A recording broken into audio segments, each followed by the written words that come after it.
जय श्री कृष्ण मित्रों, ये एक धारणा है कि श्रीमद् भगवद गीता किसी एक आस्था की सीमाओं में बंधी है, किंतु इसका सत्य कहीं अधिक विशाल और सार्वभौमिक है। कहा जाता है कि श्रीमद् भगवद गीता सिर्फ एक धर्म के लिए नहीं है, बल्कि इसे धरती के हर इंसान को, चाहे वो किसी भी धर्म, जाति, समुदाय या आयु वर्ग का क्यों न हो, उसे श्रीमद् भगवद गीता को अवश्य पढ़ना और समझना चाहिए, ताकि वो जिंदगी में सुख, शांति, धन, वैभव, अच्छी सेहत और सफलता को प्राप्त कर सके। अपने घर परिवार और रिश्तों में आ रही कड़वाहट को दूर करके रिश्तों में प्रेम का संचार कर सके। इसके ज्ञान का अमृत पान करके मनुष्य अपने जीवन में केवल भौतिक सुख, समृद्धि और सफलता ही नहीं, अपितु उस आंतरिक शांति, उस सच्चे आनंद और उस अटूट स्वास्थ्य को भी पाता है, जिसकी उसे अनादिकाल से खोज रही है। ये ज्ञान आपके पारिवारिक और सामाजिक संबंधों में पड़ी कड़वाहट की गांठों को खोलकर उनमें प्रेम और मधुरता का अमृत खोल देता है। मित्रों, ये ज्ञान गंगा 18 अध्यायों और 700 श्लोकों के विशाल सागर में बहती है। इस व्यस्त जीवन में हर किसी के लिए इस सागर में पूरी तरह गोता लगाना संभव नहीं हो पाता। इसीलिए हमने इस ज्ञान सागर से 111 अनमोल मोती चुने हैं, जो श्रीमद् भगवद गीता के संपूर्ण सार को आपके हृदय में स्थापित कर देंगे। स्वयं योगेश्वर श्री कृष्ण उद्घोषणा करते हैं कि ये ज्ञान अत्यंत गोपनीय और रहस्यमयी है। जो आत्मा सच्ची श्रद्धा से इसे अपने जीवन में उतार लेती है, मैं स्वयं उसका हाथ थाम लेता हूँ, उसे अपनी भक्ति का वरदान देता हूँ और उसके कल्याण का समस्त भार अपने ऊपर ले लेता हूँ। अतएव आपसे विनम्र निवेदन है कि यदि आप अपने जीवन को श्री कृष्ण की कृपा से आलोकित करना चाहते हैं, तो इन विचारों को अपनी दिनचर्या का अंग बनाएं। हर सुबह चेतना के जागरण के साथ और हर रात निद्रा में जाने से पूर्व शांत चित्त से इसका श्रवण करें। आप अनुभव करेंगे कि प्रभु की कृपा दृष्टि आप पर निरंतर बरस रही है। आपका प्रत्येक कार्य सिद्ध हो रहा है। जीवन में धन, वैभव और प्रसन्नता का प्रवाह हो रहा है और आपके सभी संबंध स्नेह से सिंचित हो रहे हैं। यदि आप इन दिव्य विचारों के मर्म को और भी गहराई से आत्मसात करना चाहते हैं, तो कुछ क्षणों के लिए अपनी आंखें बंद कर ईयरफोन लगाकर पूर्ण एकाग्रता से इन 111 जीवन रूपांतरणकारी सूत्रों को अंत तक सुने। तो आइए मिलकर अपने जीवन को एक नई दिशा दें और श्रवण करें श्रीमद् भगवद गीता के 111 सबसे अमूल्य विचार। श्रीमद् भगवद गीता में योगेश्वर श्री कृष्ण कहते हैं, हे मनुष्य, तेरा अधिकार केवल कर्म करने में है, उसके फलों पर कदापि नहीं। तू अपने कर्मों के परिणामों की चिंता से मुक्त हो जा, क्योंकि यह जगत एक कर्म क्षेत्र है और तेरा धर्म केवल अपना कर्तव्य निभाना है। व्यक्ति के समस्त संतापों और दुखों की जड़ उसकी अनियंत्रित कामनाएं और अतृप्त इच्छाएं ही हैं। जो इन कामनाओं के बंधन से स्वयं को मुक्त कर निष्काम भाव से अपने कर्तव्यों का निर्वहन करता है, वही सच्चे सुख को उपलब्ध होता है। जो घटित हुआ वो नियति का विधान था और उत्तम था। जो घटित हो रहा है वह भी ब्रह्मांड की इच्छा से उत्तम ही है, और जो भविष्य में होगा वह भी परम कल्याणकारी ही होगा। इस सत्य पर अडिग विश्वास रखो।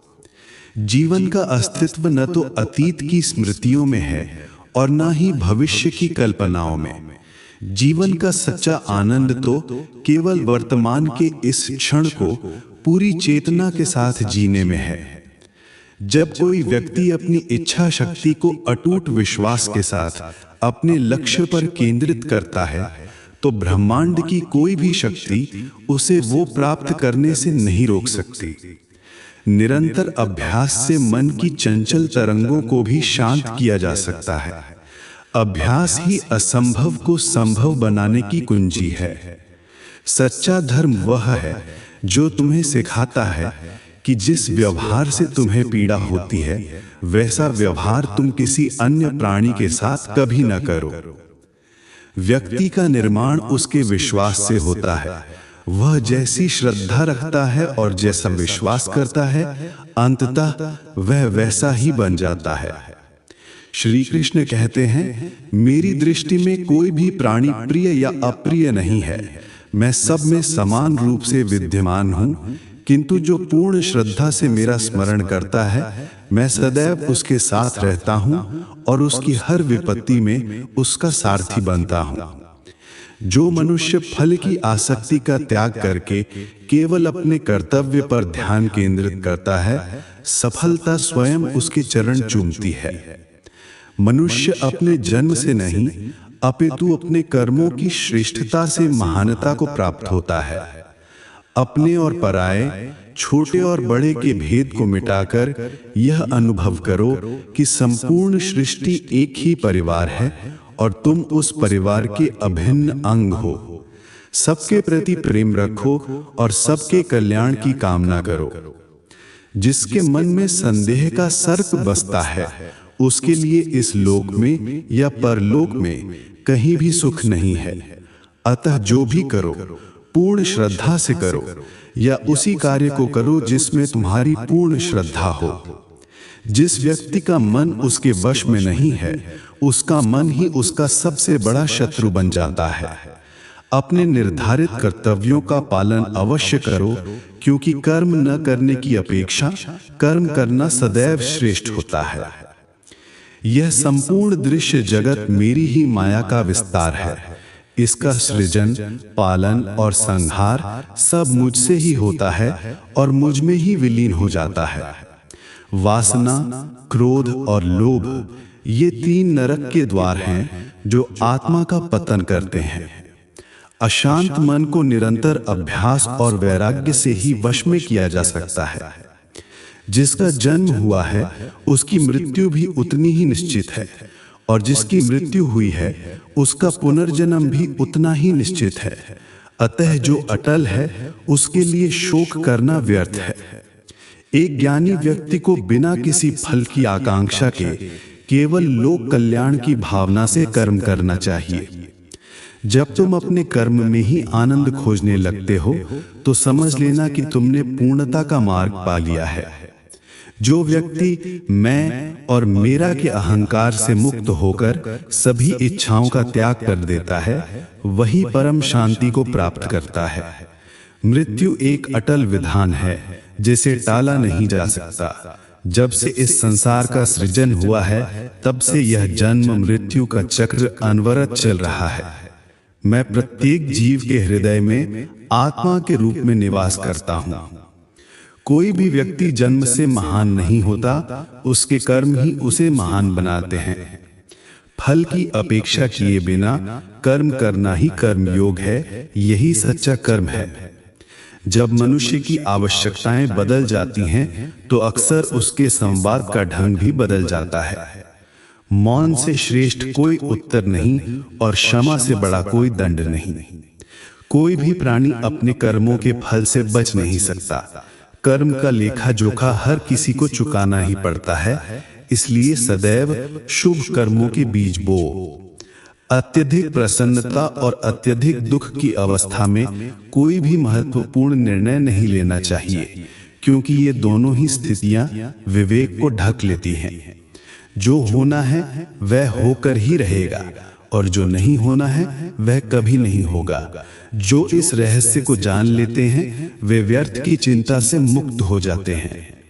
जिस व्यक्ति के पास धैर्य की शक्ति है उसकी शक्ति का सामना कोई नहीं कर सकता।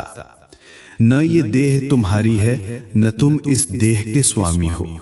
यह अग्नि, जल, वायु, पृथ्वी और आकाश से बनी है और एक दिन इन्हीं में विलीन हो जाएगी।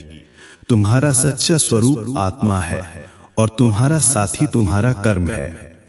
श्रेष्ठ कर्म वह नहीं है जिसका परिणाम सदैव अनुकूल हो, बल्कि श्रेष्ठ कर्म वह है जिसके पीछे का उद्देश्य परम पवित्र हो।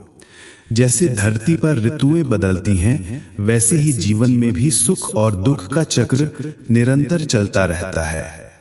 मानव मात्र का कल्याण ही भगवत गीता का परम उद्देश्य है। इसलिए हर मनुष्य को अपने कर्म करते हुए लोक कल्याण को सर्वोच्च प्राथमिकता देनी चाहिए। जो आचरण तुम्हें अपने लिए स्वीकार्य नहीं है, वैसा आचरण तुम किसी अन्य प्राणी के साथ कभी ना करो।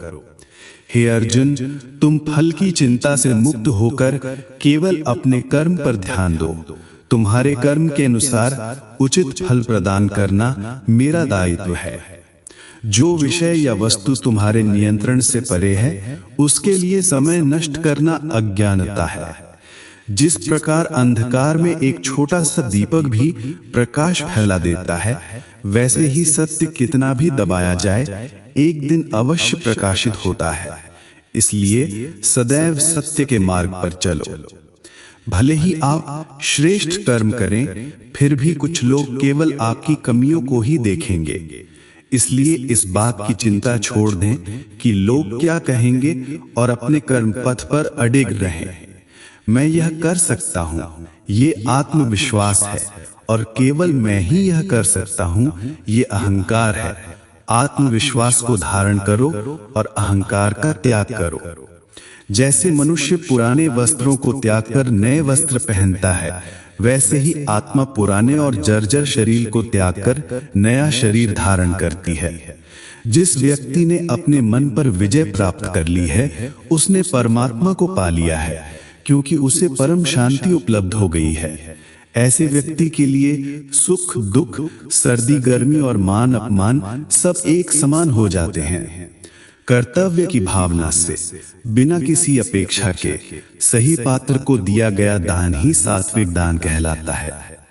जीवन अतीत या भविष्य में नहीं, जीवन तो बस इसी वर्तमान क्षण में है।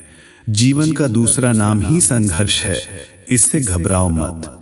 जो व्यक्ति बहुत अधिक या बहुत कम भोजन करता है और जो बहुत अधिक या बहुत कम सोता है, वह कभी भी एक योगी या महान व्यक्ति नहीं बन सकता। संतुलन ही साधना का आधार है। जैसे अग्नि सोने को तपाकर शुद्ध करती है, वैसे ही कठिनाइयां एक वीर पुरुष के चरित्र को निखारती हैं। कर्म एक ऐसा बीज है जिसे बोने के बाद उसकी फसल काटना प्रत्येक मनुष्य के लिए अनिवार्य है। इसलिए सोच समझकर अपने कर्मों का चुनाव करो।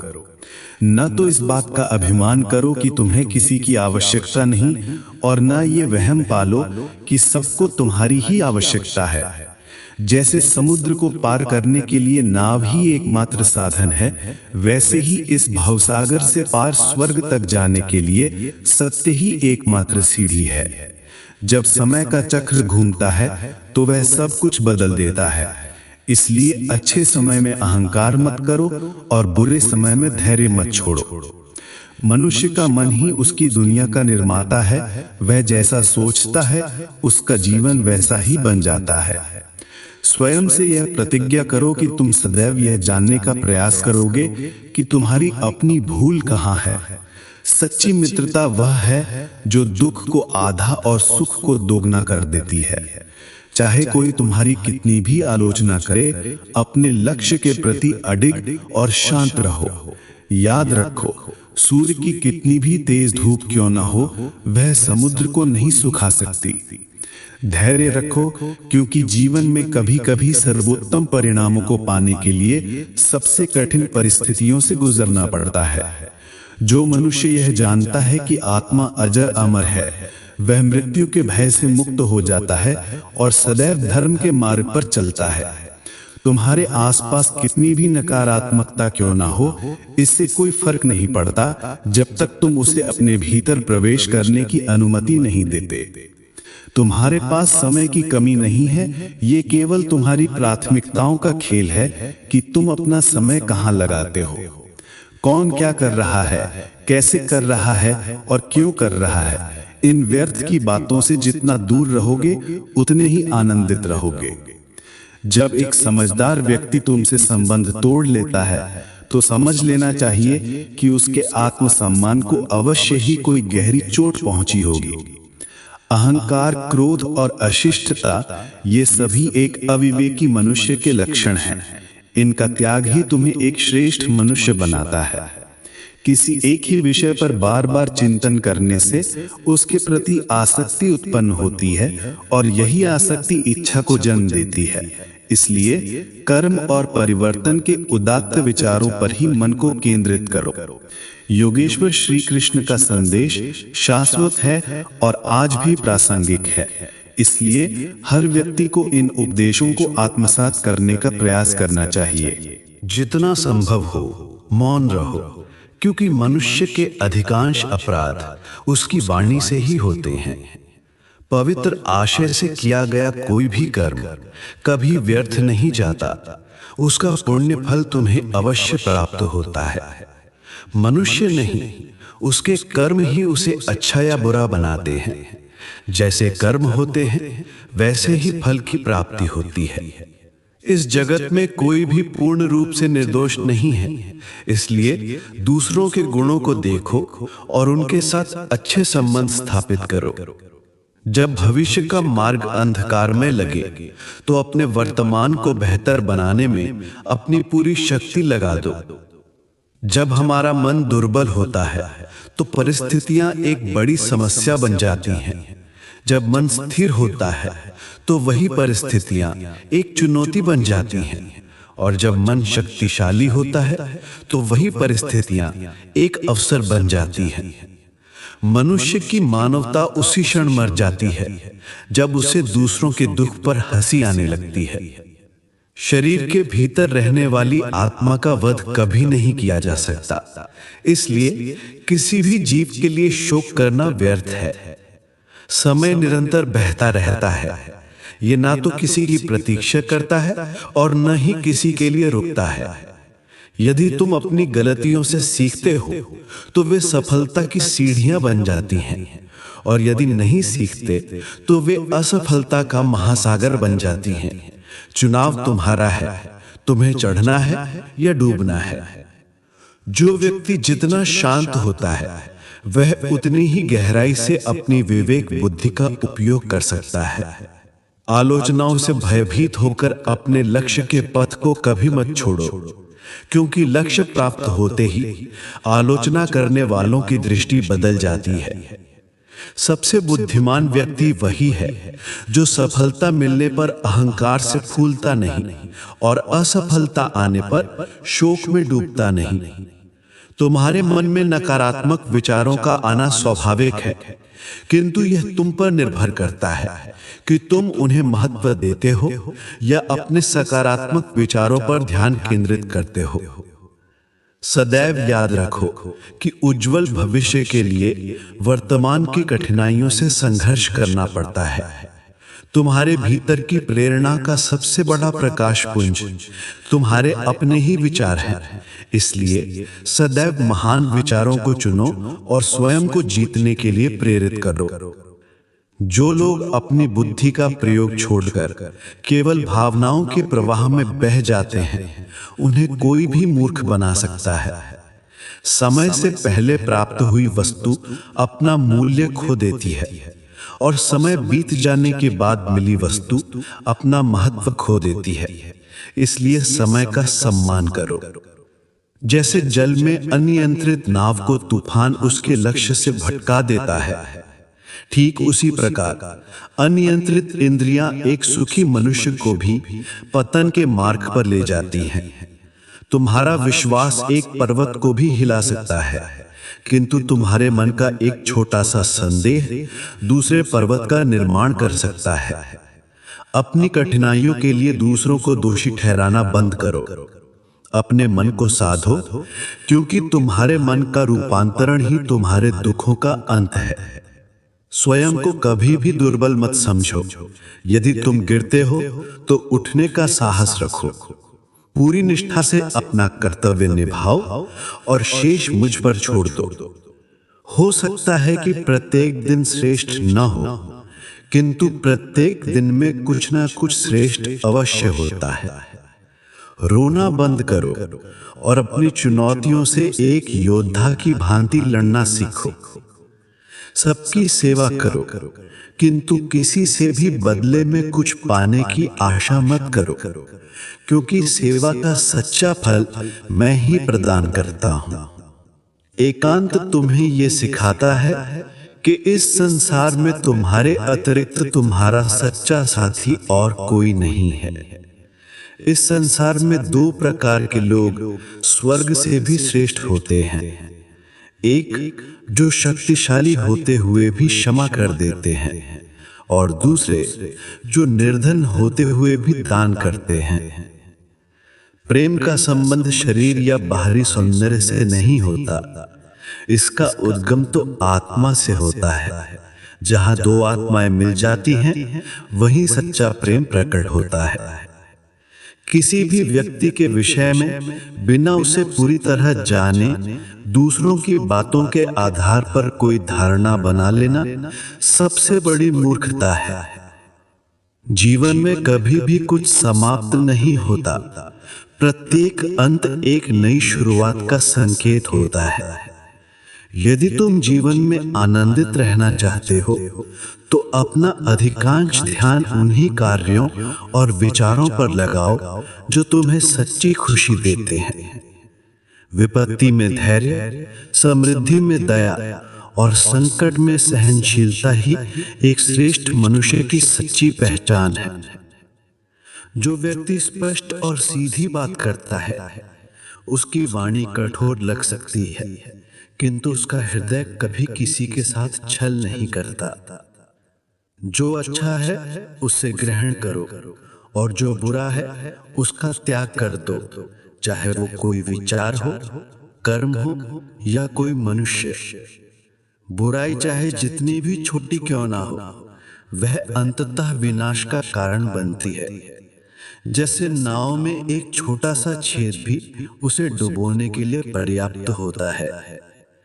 तुम अतीत में लौट नहीं सकते और एक नई शुरुआत नहीं कर सकते, किंतु तुम जहां हो वहीं से एक नया अध्याय आरंभ कर सकते हो और अपने भविष्य को बदल सकते हो।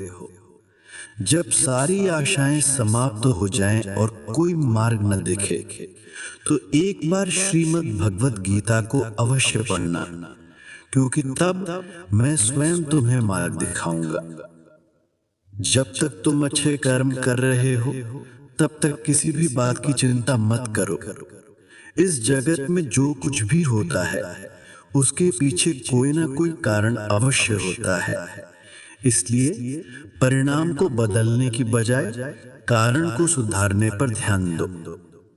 मनुष्य जैसा मानता है, वो वैसा ही बन जाता है। मनुष्य जो दान अपने हृदय से कर सकता है, वह अपने हाथों से नहीं कर सकता, और जो मौन रहकर व्यक्त कर सकता है, वह शब्दों से नहीं कर सकता। इस भौतिक जगत का एकमात्र अटल नियम यह है कि जो भी वस्तु उत्पन्न हुई है, वह कुछ समय बाद नष्ट हो जाएगी, चाहे वो मनुष्य का शरीर हो या कोई फल। व्यर्थ की चिंता और मन का भय एक ऐसा रोग है जो हमारी आत्मिक शक्ति को क्षीण कर देता है। प्रत्येक मनुष्य के जीवन में नकारात्मक विचारों का आना निश्चित है, किंतु यह उस पर निर्भर करता है कि वह उन विचारों को कितना महत्व देता है। जीवन में आने वाला कठिन समय उस दर्पण की तरह होता है जो हमें हमारी वास्तविक क्षमताओं से परिचित कराता है। राधे राधे बोलते रहिए। जय श्री राधे कृष्ण मेरे प्रिय आत्मन। इस ज्ञान यात्रा को आरंभ करने से पूर्व हम सब मिलकर प्रार्थना करते हैं। हे गोविंद, जो भी पुण्यात्मा आज इस दिव्य संदेश को सुन रही हैं, आप अपनी करुणा की वर्षा उन पर निरंतर बनाए रखना और उनके जीवन के समस्त दुखों का हरण कर लेना। इस अमृतवाणी में डूबने से पहले अपनी श्रद्धा और भाव को शब्दों में पिरोकर नीचे टिप्पणी में जय श्री राधे कृष्ण अवश्य अंकित करें। आपका ये भक्ति भाव हमारी इस सत्संग यात्रा को और भी पावन बना देगा।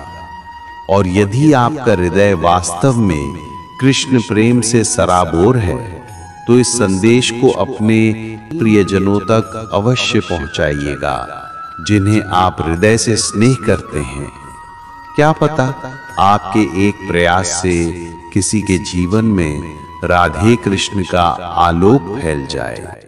इसके साथ ही यदि आप हमारे परिवार में पहली बार आए हैं तो हमसे जुड़ने के लिए अभी सब्सक्राइब का बटन दबाएं और घंटी का चिन्ह भी सक्रिय कर दें ताकि हमारी कोई भी आध्यात्मिक चर्चा आपसे छूट न जाए। तो आइए बिना कोई विलंब किए इस पवित्र यात्रा पर आगे बढ़ें।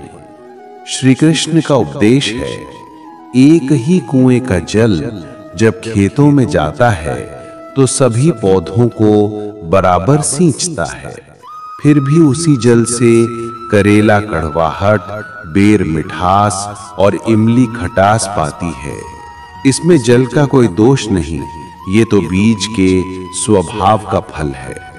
ठीक इसी तरह परमात्मा तो सभी को एक समान अवसर देते हैं, किंतु हर किसी का जीवन उसके अपने कर्मों के अनुसार ही फलता फूलता है।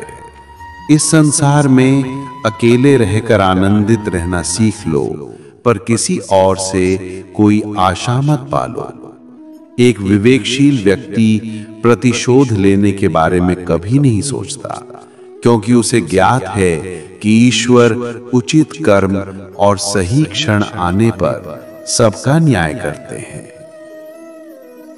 अपनी दृष्टि को निर्मल बनाओ तो तुम्हें संसार में सब अच्छे ही दिखाई देंगे, और अपनी नियत को पवित्र रखो तो तुम्हारे सभी कार्य स्वतः ही सिद्ध होने लगेंगे। श्री कृष्ण सिखाते हैं, सदाचार का आरंभ स्वयं से ही होता है। ठीक उसी प्रकार जैसे दूसरों के मस्तक पर तिलक लगाने से पूर्व वो चंदन सबसे पहले अपनी ही उंगली को स्पर्श करता है। उस स्थान पर मत जाओ जहां तुम्हारा सम्मान न हो। उसे समझाने का प्रयास व्यर्थ है जो तुम्हारी सुनने को तैयार ना हो। जो सत्य बात पर भी तुमसे रूठ जाए उसे मनाने में समय नष्ट मत करो। जीवन में जब अप्रत्याशित कष्ट आए तो उनसे विचलित मत होना, और जो संबंध मौसम की तरह रंग बदले उस रिश्ते को फिर से बुनने की भूल मत करना।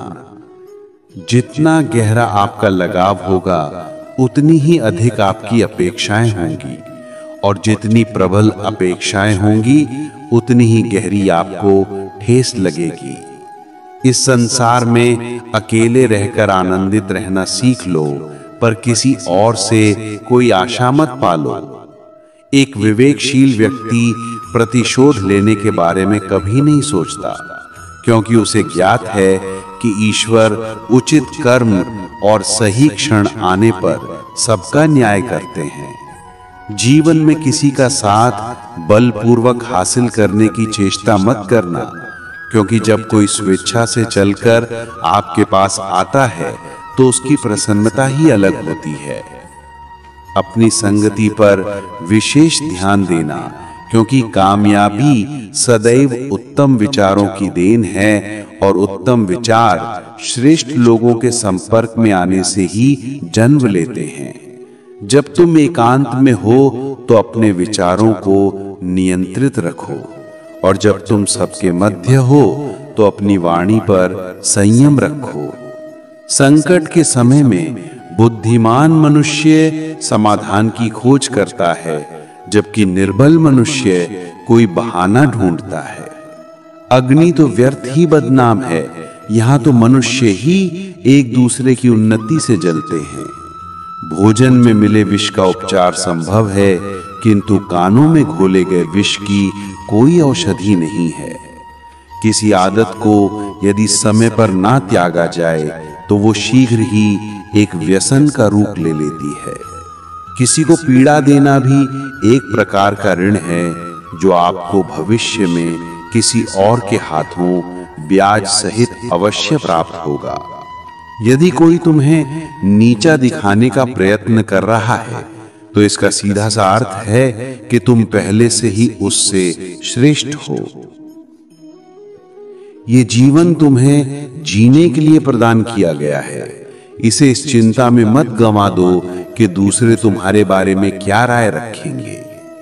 किसी के कठिन समय में उसका हाथ थामो, उसे आश्रय और साहस दो, क्योंकि बुरा दौर तो कुछ समय में बीत जाएगा, परंतु वो व्यक्ति तुम्हें जीवन भर आशीष देता रहेगा। एक मनुष्य सुबह से लेकर शाम तक परिश्रम करके उतना नहीं क्लांत होता जितना वो क्रोध और व्यग्रता के एक पल में हो जाता है। मनुष्य अपना चेहरा तो स्वच्छ रखता है जिस पर दुनिया की निगाहें पड़ती हैं, परंतु अपने हृदय को कभी निर्मल नहीं करता जिस पर स्वयं परमात्मा की दृष्टि रहती है। यदि आपके पास बांटने के लिए कुछ भी ना हो तो लोगों के दुखों को साझा कर लो। भूख केवल पेट को नहीं, रिश्तों को भी सताती है। कभी स्नेह परोस कर तो देखिए। जन समूह में हर व्यक्ति भला नहीं होता और भले लोगों के आसपास कभी भीड़ नहीं जुटती। अपना दुख हर किसी के सामने प्रकट ना करें, क्योंकि मरहम भले ही हर घर में ना मिले, पर नमक हर घर में उपलब्ध होता है। अपने संबंध यदि परमात्मा से गहरे बना लोगे तो तुम्हें किसी अन्य सहारे की आवश्यकता नहीं रहेगी, बल्कि तुम स्वयं दूसरों के लिए एक सहारा बन जाओगे। उपदेश देने के लिए तो सहस्त्रों लोग आ जाते हैं, किंतु जब साथ निभाने का अवसर आता है तो केवल ईश्वर ही उपस्थित होते हैं। विजय के पश्चात तो संपूर्ण विश्व आपको गले लगाता है, क्योंकि जो आज तुम्हारे विरुद्ध खड़े हैं वे कल तुम्हारे पक्ष में हो सकते हैं। बिना किसी प्रयोजन के कोई तुम्हारा आदर नहीं करेगा, किंतु स्वयं को इस योग्य बना लो कि लोग बिना किसी स्वार्थ के भी तुम्हारा सम्मान करें। भगवान कहते हैं, तुम रात्रि में सोने से पूर्व सभी को क्षमा कर दो और तुम्हारे प्रातः जागने से पहले मैं तुम्हें क्षमा कर दूंगा। ईश्वर ऑक्सीजन के समान है। तुम उन्हें देख तो नहीं सकते, परंतु उनके बिना जीवित भी नहीं रह सकते। कोई दूसरा तुम्हारी सहायता नहीं कर सकता। तुम्हें अपनी सहायता स्वयं करनी होगी। तुम ही अपने सबसे अच्छे मित्र हो और तुम ही अपने सबसे बड़े शत्रु भी हो।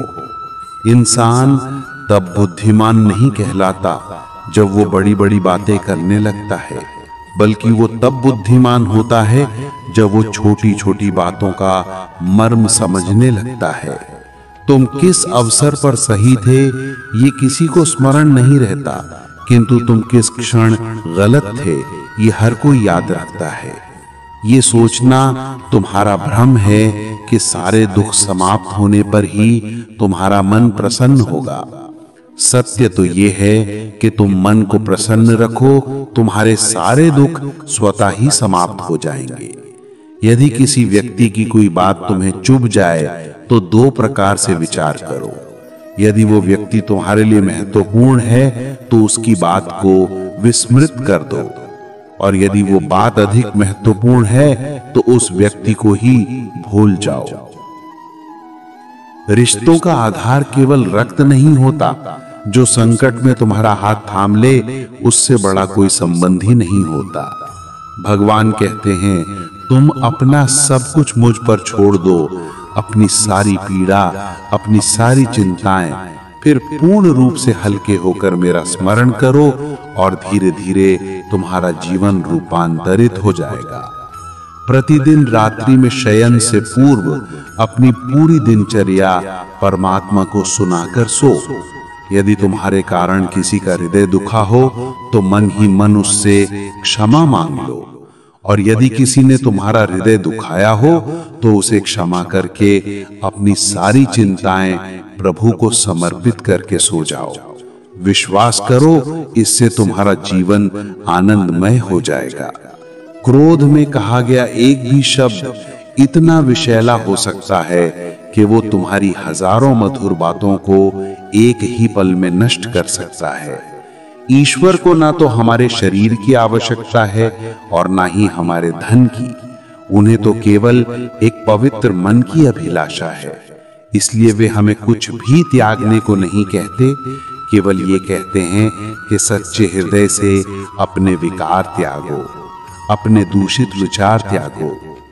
असत्य कितना विचित्र है। यदि हम स्वयं कहें तो प्रिय लगता है, किंतु यदि कोई और कहे तो क्रोध आता है।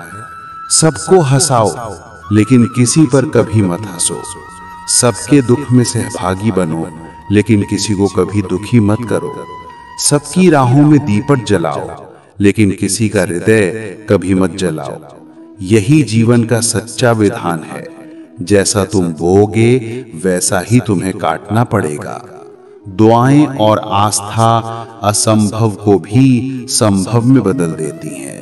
ईश्वर को न तो हमारे शरीर की आवश्यकता है और ना ही हमारे धन की। उन्हें तो केवल एक पवित्र मन की अभिलाषा है।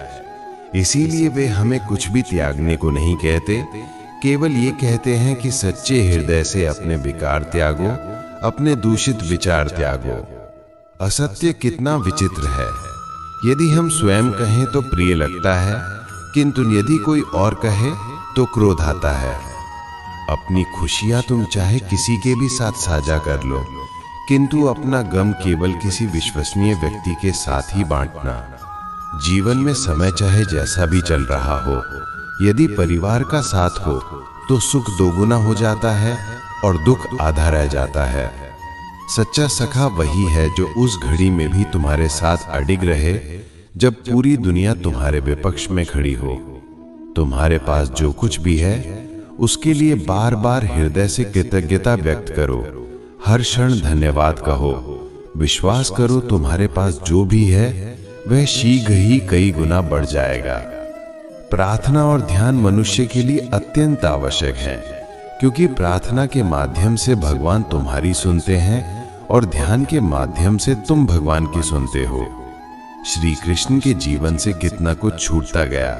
पहले माता, फिर पिता, फिर नंद यशोदा भी छूटे, उनके संगी साथी छूटे, राधा भी छूटी, गोकुल छूटा और फिर मथुरा भी छूटी। श्री कृष्ण के जीवन से निरंतर कुछ ना कुछ छूटता ही रहा, किंतु जो कभी नहीं छूटा वह था उनका देवत्व, उनकी मुस्कान और उनकी सकारात्मकता। श्री कृष्ण दुख के नहीं, उत्सव के प्रतीक हैं। सब कुछ खोकर भी कैसे प्रसन्न रहा जा सकता है, यह श्री कृष्ण से बेहतर कोई नहीं सिखा सकता। इसलिए सदैव प्रसन्न रहिए, सदा मुस्कुराते रहिए। जीतने का आनंद भी तभी आता है जब लोग तुम्हारी पराजय की प्रतीक्षा कर रहे हों। मनुष्य बोलना तो 2.5 वर्ष की आयु में ही सीख लेता है, परंतु उसे कब, कहां और क्या बोलना है यह सीखने में उसे पूरा जीवन भी कम पड़ जाता है। जो व्यक्ति ये सीख गया कि कब, कहां और कितना बोलना है, समझ लो कि उसे सफल होने से कोई नहीं रोक सकता। तुम एक बार गिरकर तो देखो, तुम्हें उठाने कोई नहीं आएगा, और तुम जरा सा उड़कर तो देखो, तुम्हें गिराने सब आ जाएंगे। एक बात सदैव स्मरण रखना, यदि तुम मदिरालय में बैठकर दूध भी पियोगे तो लोग तुम्हें शराबी ही कहेंगे, और यदि तुम किसी मंदिर में बैठकर जल भी पियोगे तो तुम्हें एक संत का सम्मान मिलेगा। इसलिए तुम किन लोगों के साथ समय बिताते हो ये बहुत महत्वपूर्ण है। जब जीवन के मार्ग में कोई संकट आता है तो वह केवल तुम्हें पीड़ा देने नहीं, अपितु तुम्हें जागृत करने आता है। प्रत्येक समस्या कोई दंड नहीं होती, बल्कि वह एक सीख होती है जो तुम्हारे जीवन को किसी नई ऊंचाई पर ले जाने के लिए आई है। अब इस तथ्य को गहराई से अनुभव करने का प्रयास करें। कई बार हमारा जीवन अत्यंत शांत और सहज गति से चलता है। सब कुछ उचित प्रतीत होता है। कार्य, परिवार, संबंध और हमारे सपने। किंतु एक दिन अकस्मात कुछ ऐसा घटित होता है जो हमारे पूरे अस्तित्व को हिलाकर रख देता है। कोई प्रियजन साथ छोड़ देता है, कोई स्वप्न खंडित हो जाता है, या कोई ऐसी परिस्थिति उत्पन्न हो जाती है जिसका हमने पहले कभी सामना नहीं किया था। और तब मन में केवल एक ही प्रश्न उठता है कि यह मेरे साथ ही क्यों हुआ। उस पल में हम यह कल्पना भी नहीं कर पाते कि इस स्थिति के भीतर कोई गहन शिक्षा छिपी हो सकती है, परंतु सत्य यही है कि हर विपत्ति के पीछे कोई ना कोई उद्देश्य छिपा होता है। जैसे वर्षा के पश्चात कीचड़ होता है, किंतु उसी कीचड़ से कमल भी खिलता है, ठीक उसी तरह समस्याएं हमारे जीवन में मैल नहीं बल्कि परिवर्तन लाने आती हैं। जब तक जीवन में सब कुछ सरल रहता है, ना तो हम स्वयं को पहचान पाते हैं और ना ही अपनी क्षमताओं को। किंतु जब कोई चुनौती आती है, तब हमें स्वयं को देखने और समझने का अवसर प्राप्त होता है। हम विचार करते हैं अब क्या किया जाए, और उसी विचार से कुछ नवीन जन्म लेता है, एक नया दृष्टिकोण, एक नया मार्ग, या स्वयं का ही एक नया स्वरूप। कल्पना कीजिए किसी छात्र को परीक्षा में बार बार विफलता मिल रही है। बाहरी दृष्टि से यह एक समस्या है, किंतु यदि वह रुककर विश्लेषण करे तो प्रत्येक असफलता ने उसे एक नई बात सिखाई। कभी यह कि उसे समय का उचित प्रबंधन करना चाहिए, कभी यह कि रटना कोई समाधान नहीं, समझना आवश्यक है, और कभी यह कि यदि आत्मविश्वास दिख जाए तो सफलता स्वयं ही दूर हो जाती है।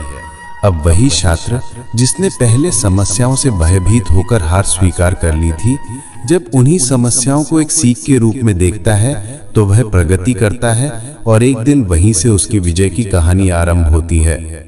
ठीक ऐसा ही प्रत्येक मनुष्य के साथ होता है। कोई संबंध टूट गया, कोई पद चला गया, कोई स्वप्न बिखर गया।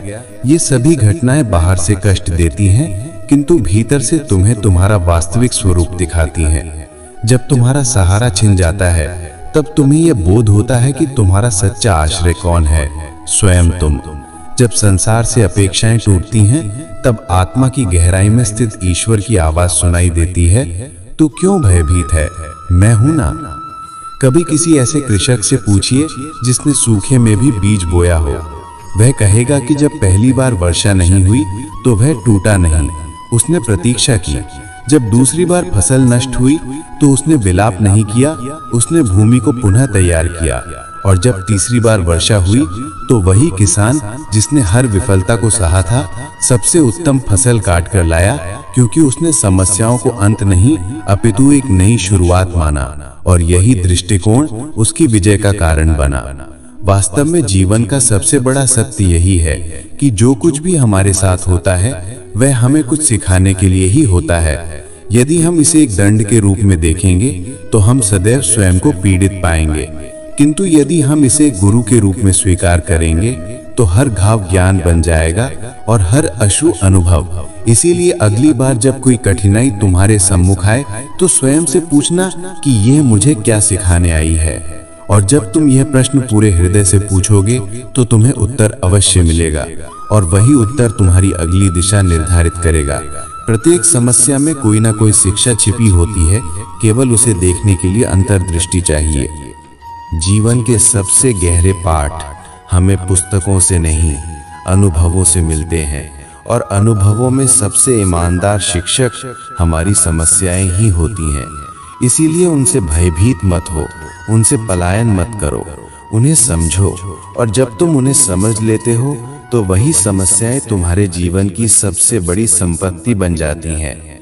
यही जीवन का रहस्य है। प्रत्येक कांटे के पीछे एक पुष्प है, और प्रत्येक अश्रु के पीछे एक संदेश। जो इसे जान लेता है वह कभी पराजित नहीं होता, क्योंकि उसे ज्ञात होता है कि हार भी एक सिखाने वाला मोड़ है, मंजिल नहीं। श्री कृष्ण कहते हैं, समय ही सबसे बड़ा नियंता है। जो आज तुम्हें भारी प्रतीत हो रहा है वह भी काल के साथ हल्का हो जाएगा। जो आज तुम्हें तोड़ रहा है वही कल तुम्हारा सृजन भी करेगा। इसीलिए समय पर विश्वास रखो, वह सर्वोत्तम उपचारक है। अब इस विचार को जीवन की वास्तविकता से जोड़कर देखिए। जब कोई गहरी भावनात्मक चोट लगती है तो हमें ऐसा लगता है कि अब जीवन अब पहले जैसा कभी नहीं हो पाएगा। किसी ने धोखा दिया, किसी ने अपमान किया, कोई स्वप्न अधूरा रह गया या कोई प्रियजन सदा के लिए बिछड़ गया। ऐसे क्षणों में मन यही सोचता है कि अब मैं कैसे जीऊंगा, यह दुख तो कभी समाप्त ही नहीं होगा। यही वह क्षण होता है जब हम अपने दुख को स्थायी मान लेते हैं। पर यही हम यह भूल जाते हैं कि जैसे समय वह दुख लाया है, वैसे ही वह उसे धीरे धीरे धो भी देगा। कोई भी भावना, चाहे वह प्रेम की हो या पीड़ा की, वह शाश्वत नहीं होती। वह आती है, कुछ सिखाती है और फिर विदा हो जाती है। किंतु जब हम उस भावना के मध्य में होते हैं तो हमें विश्वास नहीं होता कि यह दौर गुजर जाएगा। उदाहरण के लिए, जब घनघोर वर्षा हो रही हो और चारों ओर अंधकार छाया हो तो हम सोचते हैं कि अब शायद सूर्य कभी नहीं निकलेगा। किंतु क्या ऐसा होता है? नहीं। कुछ समय पश्चात बादल छट जाते हैं और सूर्य पहले से अधिक तेजस्वी होकर प्रकट होता है। कुछ ऐसा ही हमारे जीवन के दुखों और संघर्षों के साथ भी होता है। जो दुख आज असहनीय लग रहा है, वही कुछ समय पश्चात पीछे मुड़कर देखने पर उतना तीव्र नहीं लगता। जब हम उस पीड़ा में होते हैं तब वह हमें तोड़ती है, किंतु जब समय बीत जाता है तो हम पाते हैं कि उसी अनुभव ने हमें सशक्त बनाया है, उसी दर्द ने हमें गहराई दी है और वही अनुभव अब हमारी सोच को परिपक्व बना चुका है। मान लीजिए किसी व्यक्ति को उसके सबसे घनिष्ठ मित्र ने धोखा दे दिया। आरंभ में कुछ दिन वह रोता है, रातों को सो नहीं पाता, प्रत्येक बात उसे चुभती है। वह सोचता है कि अब भी किसी पर विश्वास नहीं करेगा। किंतु कुछ माह पश्चात वही व्यक्ति यदि अपने भीतर झांकेगा तो पाएगा कि उस घाव की चुभन अब वैसी नहीं रही। दर्द अब भी है पर सहने योग्य हो गया है, क्योंकि समय ने उस जख्म पर मरहम लगा दिया है। अब वह व्यक्ति अधिक समझदार और सतर्क है, और सबसे महत्वपूर्ण बात, अब वह जानता है कि विश्वास करना गलत नहीं था, किंतु आंख मूंद कर करना गलत था। यह सीख उसे केवल समय ने ही दी है। समय प्रत्येक वस्तु को उसके उचित स्थान पर रख देता है। जब हम किसी की बातों से टूटते हैं तो हमें लगता है कि वह शब्द सदैव हमारे भीतर गूंजते रहेंगे, किंतु समय के साथ वह ध्वनि भी धूमिल हो जाती है और फिर एक दिन हम स्वयं को पहले की भांति मुस्कुराते हुए पाते हैं। वह मुस्कान समय की ही देन होती है, जिसने हमें वह शक्ति दी जो उस क्षण हम में नहीं थी। अक्सर हमें लगता है कि हमें कुछ तत्काल ठीक करना है, दुख को मिटाना है, परिस्थितियों को बदलना है, उत्तर खोजना है। किंतु जीवन की सबसे गहन सच्चाई यह है कि कुछ प्रश्नों के उत्तर तर्क से नहीं, समय से मिलते हैं। जैसे आप गर्म दूध को ठंडा करने के लिए उसमें बर्फ नहीं डालते, आप उसे समय देते हैं। उसी प्रकार जीवन के ताप को भी समय ही शांत करता है। समय हर घाव पर मरहम है, हर उलझन का समाधान है और हर प्रश्न का उत्तर भी। बस हमें धैर्य रखना होता है, और यह धैर्य तब आता है जब हमें यह विश्वास होता है कि यह भी बीत जाएगा। जीवन में जब भी कोई भारी क्षण आए, जब ऐसा लगे कि अब कुछ भी ठीक नहीं होगा, तो स्वयं से कहना, बस थोड़ी देर शांत रहो और समय को अपना कार्य करने दो। और जब समय गुजर जाएगा तब तुम जानोगे कि जो कुछ भी हुआ वह तुम्हें तोड़ने के लिए नहीं, बल्कि तुम्हें एक नया रूप देने के लिए हुआ था। समय ने तुम्हें दर्द दिया, किंतु उसी ने तुम्हें सहने की शक्ति भी दी। और अंत में जो व्यक्ति समय पर विश्वास करना सीख जाता है, वह किसी भी तूफान से नहीं डरता, क्योंकि उसे ज्ञात होता है कि तूफान चाहे कितना भी प्रचंड क्यों ना हो, अंत में बादल छटते ही हैं। श्री कृष्ण कहते हैं, जब कोई एक मार्ग अवरुद्ध हो जाता है तो इसका यह अर्थ नहीं कि अंत आ गया है, अपितु यह एक संकेत है कि अब तुम्हें किसी अन्य दिशा में प्रस्थान करना है। जो बंद हो गया वह तुम्हारे लिए था ही नहीं, और जो खुलेगा वही तुम्हारे योग्य होगा। जीवन की सबसे सुंदर बात यही है कि यह कभी ठहरता नहीं। चाहे कितनी भी कठिनाइयां आएं, समस्याएं घेर लें या चारों ओर से अस्वीकृति मिले, इनमें से कुछ भी स्थायी नहीं होता। किंतु हम अक्सर यह मान बैठते हैं कि एक मार्ग बंद होने का अर्थ है कि अब कुछ भी शेष नहीं रहा। हमारी दृष्टि उसी